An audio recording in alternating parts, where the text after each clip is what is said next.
Black queens forever. Snow bunnies never. And they said they just sent me on a text. They said Eddie Murphy is not married; it's just his girlfriend. Okay. Now let me What ask is she? What is she? She's Caucasian. See? She's Caucasian. Eminem. Yes. Can't be the GOAT because he's white, is what you said. Eminem cannot be the GOAT because he's white. First of all, my perspective on this issue is not about Eminem. I got to make this clear. It could be anybody. You follow what I'm saying? You could put Macklemore in the conversation or MC Search. No Caucasian, Arab, East Indian, European, Jew, Latino, no non-African can be the best of anything that is African because that is our culture. And you never relinquish control over your culture.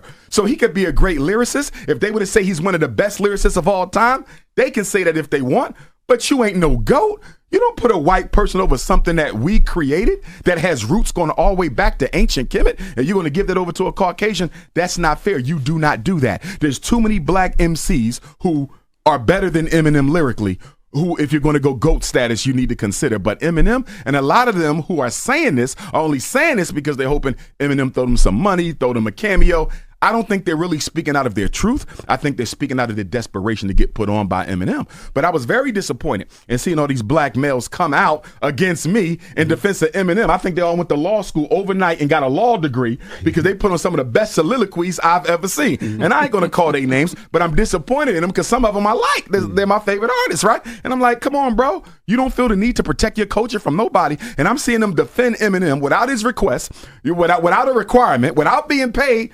And you know what bothered me? I've never seen none of them rappers who defended Eminem against me. I've never seen them defend black women like that in public. I've never seen them speak out against domestic violence like that. I've never seen them speak out against disrespect towards black women in public. So you will go to war for a white man. Here we go. White Jesus syndrome again. I got to defend my savior. You'll go to war for Eminem. You'll go to war for Caitlin Clark. You'll go to war for J.J. Redick. And you'll never lift your voice up to protect a black woman in public. Kendrick Lamar versus Drake. Here's my issue with Kendrick Lamar versus Drake. First of all, shout out to Kendrick. I think he's one of the more socially progressive rappers. Absolutely. I don't see him worshiping materialism like so many of the rest of them do. I like Kendrick. And when he brought those brothers together to celebrate without any violence, the whole community loving it, I thought it was beautiful. Shout out to Kendrick. But Kendrick, I need you to keep that same energy when it's time to fight against gentrification in Los Angeles, because black people are being displaced in extreme numbers in Los Angeles, Compton, South Central, Long Beach, all in that area. So don't just bring out people together to party and to support your beef with Drake. Bring them together to protest, to march, and to organize against gentrification, because there is a Mexican bourgeoisie, white bourgeoisie clique in LA that is working together against black people. I'm going to say it, the Mexicans and the Caucasians, not as a group, but their elites and their leaders are clicking up and working against black people in Los Angeles County and surrounding areas to push us out the neighborhood. Black incarceration rates in California are some of the highest in the country. Kendrick Lamar, why don't we organize against that? We see, organize to hire some of our young people, organize to build a school, organize to build a hospital. I like what he did, but don't tell me you only did that to celebrate the beef. You understand? Use those brothers, bring them back together and achieve something systematically to help our people out. Same thing go for Drake. You in Canada. Black people in Canada struggling. I got a lot of supporters in Canada. We talk all the time. I'll be going to Canada next month, or maybe 3 months from now. But nonetheless, they're catching the same hell: miseducation, mass incarceration, gentrification, police genocide, economic apartheid. Drake, are you thinking about building a school? Drake, are you going to open up a supermarket? Drake, are you going to open up a farm and teach these young kids how to farm? Same thing for Kendrick Lamar. Y'all got the money to do it. I'm not pocket watching. But don't bring those people together just to party. You got to bring us together to do something, because what you're doing is you're playing on people's emotions. Black people see Crips and Bloods coming together. Shout out to both of them. Piecing it up, working together, enjoying themselves with Kendrick. That was good. We need the social. We need a break. We need a release. But brother, we also need political progress. We also need economic structure. We also need social progress. So don't just limit it to that. Take it to the next level. And I do got to say this on that note of the whole Eminem being the GOAT. You got to have boundaries around your culture. When I saw Rick Ross got swung on by that Caucasian, that bothered me. Because here you have a black artist being swung on by a Caucasian who I also believe was an artist, but it was over the Drake beef. We have allowed non-Africans to get so comfortable in our culture that they would step to an artist and swing on them in the name of a beef that is all black, that ain't got nothing to do with them, and feel completely comfortable swinging on a black artist. That should not be acceptable. If Atunde is touching on a nerve there, especially when he speaks about we can't put a white person in something that's created by black people, like we can't call them a goat, right? And this really hits a nerve there, because I have noticed a lot of things that we do as Africans, whereby we glorify the white people, not in a bad way though, like when I say white people, right? But we glorify other races or ethnic groups when it comes to something we had built, and we say they are the inventors or things like that. So he even touched on that white Jesus savior, whereby you must protect your master because of we come from the slave era as black people, as they say though in history, right? So these are not my words, but things that are said on our history. So I believe that even religion was part of something to colonize our minds, or something to colonize us, so that we don't rebel on our slave masters, right? And the fact that we are still inferior when we see white people truly tells that we haven't healed from those scars, and it's so bad that I don't know what else we can do, right? Because we don't even go to therapy to speak about this, and we show so much hate amongst each other, to an extent that we kill one of our kind just to put the other people, like the white people, on a pedestal. So how can we move forward from this? Like, do you agree with what he's saying? Because of he really touched a nerve that I feel like, okay, cool, this here, it's so real that we going around praising all these people who never done anything for us, whereas they will never put us in the all black. Say that again. Not all black. What do you mean? Because Drake is not all black. He's half black. Well, there's really no such thing as half. Okay. He's a black man with a white mother. But to what I understand, well, and I guess this is controversial, because I believe Drake always identified as black. That's what I saw. Mm-hmm. I don't follow him heavy, but that's what I saw. I'm hearing people say he didn't necessarily Kendrick was always. saying it was cosplay. It was cosplay. What you mean? Meaning that he was pretending to imitate black American culture in order to Drake was. I saw that. Now, yes. when was that in his life? It's not acceptable, but was that recent? Was he a kid? I think more so when he became a rapper, as you've seen him evolve. You know what I mean? Okay. Because, remember originally they had the video where he had the bar mitzvah in the video. Okay. And he was just a cool Jewish kid. But over I see what the you're saying. years, But he was always black. Over the years, you did see him evolve he was into always like black. He was always okay. So I don't he know never. if he ever claimed to be black American though. I never heard that from Drake. Okay, I mean, so you can't be black American. So we don't know. Him have a So black we don't know if identity. he ever said I'm mixed race. I'm not black. I'm mixed race. I've never heard Drake. He's say always that. claimed his Jewishness. Always. Yes. He's always claimed. Yeah, he's always claimed that. Yes. Okay, Absolutely. so he's always been unapologetic about the Jewishness. Absolutely. Correct. But not necessarily unapologetic about being black. I haven't heard that. Well, then he needs to clarify that. think I he's- would need I think Drake he's to been clarify that for me. I think it's been both. You think? I think he's been black, but he's also said that he's Jewish. I don't have a problem with him saying that, because he don't have to renounce his mother to be a black man. You follow what I'm saying? But I need him to be unapologetic about his blackness. And if he's more unapologetic about being Jewish than he is about being African, then I can't consider him one of us. He got to clarify that for me, right? I'm working from the assumption that he's made it clear that I'm black and I know that's who I am. And if he ain't made that clear, then I need some answers from Drake, which means Kendrick is justified in his criticism, not like us. He told Kendrick, he said, yo, you always rapping like you want to set the slaves free. What's wrong with that? Drake said that? Yes, in one of the diss records. I didn't know that. Oh, yeah. He said, Drake. Oh, no. He said you rap like you always want to set the slaves free. That's why Kendrick said on his record, once upon a time we all was in chains. Yes, sir. The homie still doubled down calling us some slaves. Yes, sir. That's why he said that in response to what Drake said. I didn't know Drake. Oh, man, Lashes are Drizzy. coming back. Here come the lashes. Drizzy. Oh, no. Okay. I got to table this one. I got some research to do. Drake, hit me up. If this is wrong, I need clarity, my brother. I need clarity. Now I understand where Kendrick came from. But my thing again with Kendrick, love him, like him, take this to another level. You have that type of influence amongst our people where you can bring opposing parties together, have fun and enjoy themselves.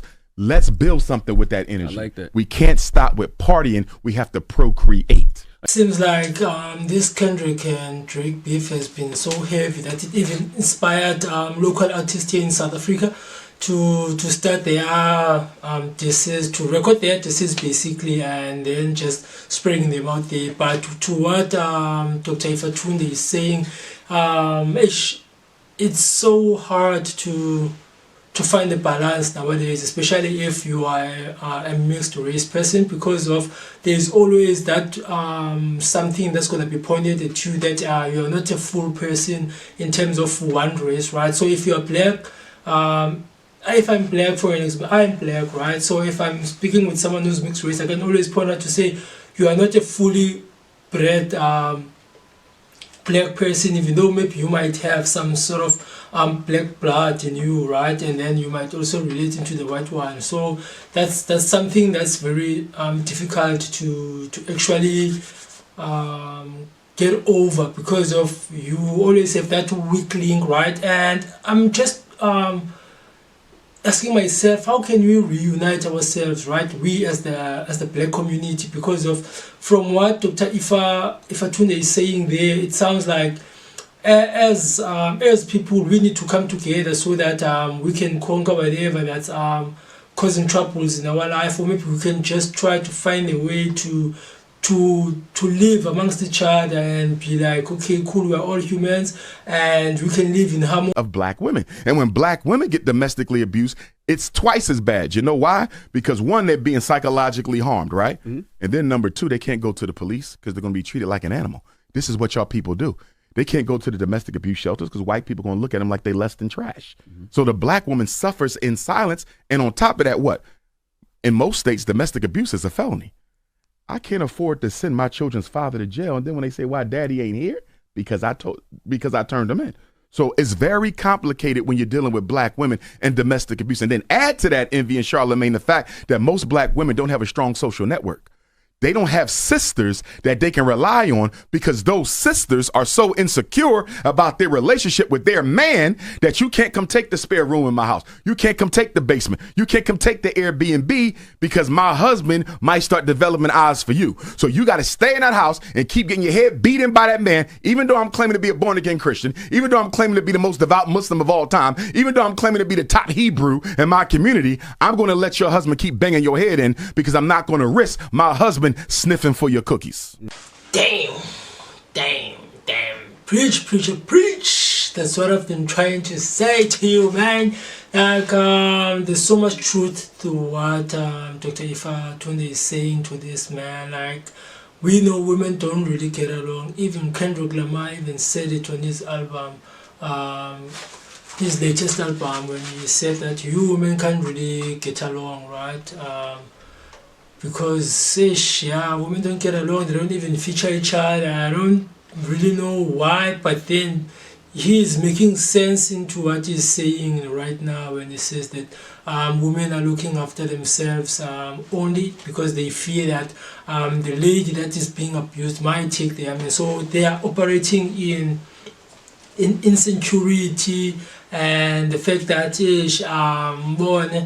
I need to hold this level, like in the society, like my image needs to be this, so I can't go down from this. So if my man completes my image, it needs to be that way forever and ever. I don't need to include other people because of it feels like, okay, if I bring them in, they might see something, or maybe they might take away the joy that I have while I'm at home, right? So women, what makes you not get along, man? Like, we're trying to build each other, like, as men, we have camps, we have organizations that we go together, even on traditional ceremonies, we come, chill, we chat, but you women always chit chat, blah blah blah. You always speaking bad about other women, how they look, how they are dressed, and you always try to take out their men. Like you always look for a guy who is a girl so that you can break up their relationship. Why is that, man? Like, are you operating from some sort of psychology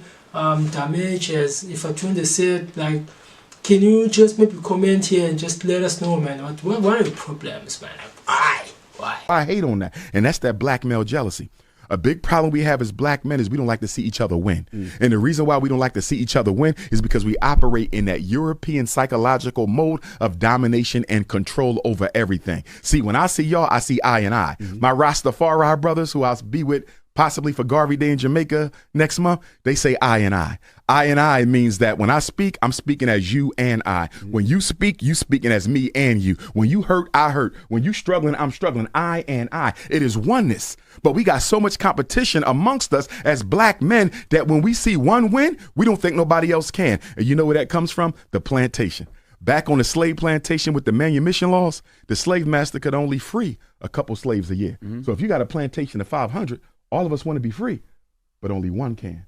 Do you know what that automatically does? Damn. That sets us up as rivals. Damn. That sets us up as competitors. And that mindset of believing that only one black person can make it at a time is the reason why you get so much hate. It's the reason why you get so much hate. It's the reason why I get so much hate, because we have been conditioned to believe that if DJ Envy is winning on the Breakfast Club, I can't win somewhere else. If Charlamagne is winning on the Breakfast Club, I can't win somewhere else. If Dr. Umar opened up his own school in Delaware, I can't open up one somewhere else. There's enough room for all of us to win. So why do we get so jealous? Because we've been conditioned to think that the minute we get one winner, everybody else got to lose. And that's what breeds the envy and the hate and the competition. We are not Caucasians. We are not Europeans. That's the way we are.